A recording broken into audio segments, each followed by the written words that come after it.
Está con nosotros mi compañero Raúl Flores Martínez, las Islas Marías, que finalmente un lugar mítico donde pasaron cualquier cantidad de personajes que tienen que ver con la historia más negra de este país, querido Raúl.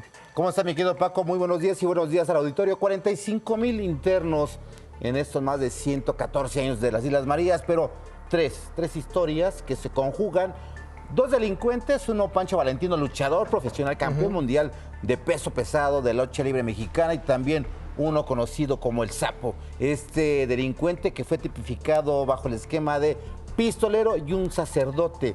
Tres historias diferentes, cada uno por su parte. Sin embargo, en las Islas Marías, la religión y, como se dice, el convencimiento logra modificarlos para que después, en poco tiempo, mueran los delincuentes. Pero ¿qué te parece, Paco, si vemos lo siguiente?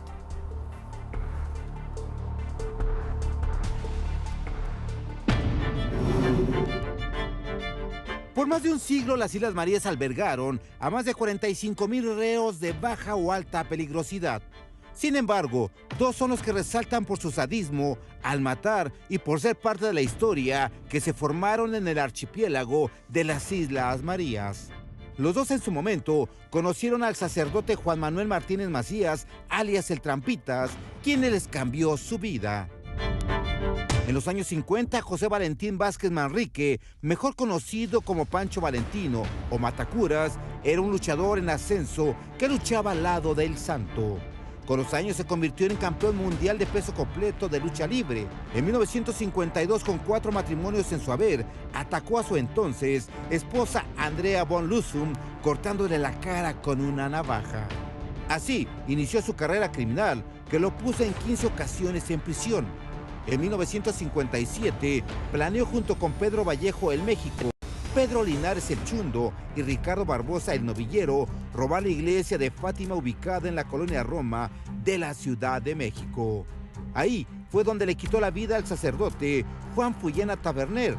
Días después fue detenido en Querétaro y condenado a 33 años de prisión y enviado a la penitenciaría de Lecumberri. Tras varios intentos de fuga, las autoridades de ese tiempo lo enviaron a las Islas Marías junto con sus cómplices. Ahí conoció al sacerdote Juan Manuel Martínez Macías, alias el Trampitas. Cuando llegó allá, me saludó de esta forma. Yo soy Pancho Valentino, el Matacuras, ¿eh? Y yo le dije, pues mira, yo soy el padre Trampas, el que mata a los Matacuras. Perdón. Y yo le dije, Carbón, ¿eh? El que mata a los Matacuras, Carbón, y no te me chueques porque te lleva la... Durante su estancia en las Islas Marías, Pancho Valentino tuvo fricciones con el padre Trampitas, a quien pensaba matar. Sin embargo, un milagro ocurrió. Mira, Pancho, ya sé a lo que vienes, Pancho. Lo que has de hacer, hazlo pronto. Te prometo no meter las manos para defenderme. Entonces me miró, se quedó mirando a la Virgen de Guadalupe, y miren, yo vi cuando el semblante de aquel hombre casi cambió, la expresión de su rostro.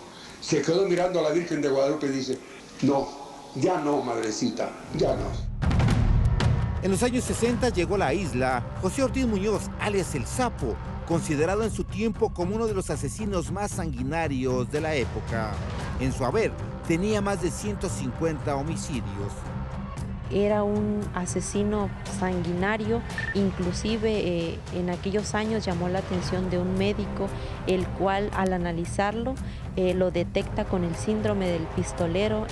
Él cuando llega aquí en los años 60, el padre Trampitas ya estaba aquí en Islas Marías, el padre Juan Manuel, él llega aproximadamente en los años 50, el Sapo llega en los años 60. El contacto en insistencia del padre Trampitas para que el Sapo dejara a un lado el machete y dejara de matar personas fue un triunfo del cual se formó una amistad que trascendiera más allá de las Islas Marías.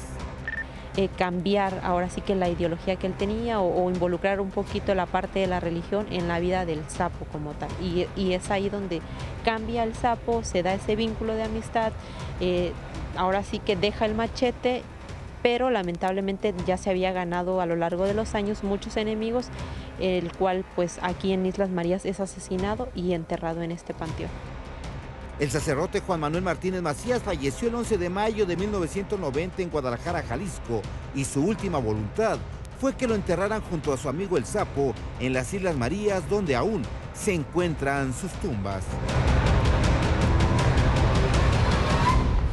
Qué fotos, qué testimonios sacaste, ¿eh? Qué bárbaro, Raúl. Te la volaste ahora sí. Y sobre todo, mi querido Paco, hay que agradecer a nuestros compañeros del archivo de Excelsior, porque son fotografías de Excelsior, más de 100 años en fotografías, y hay que agradecerles porque se echaron un clavado. Ya ver las fotografías, no sabíamos que existían, pero ahí están. Son bárbaros los del archivo de Excelsior. Gracias, mi querido Raúl. Bueno, y buenos días.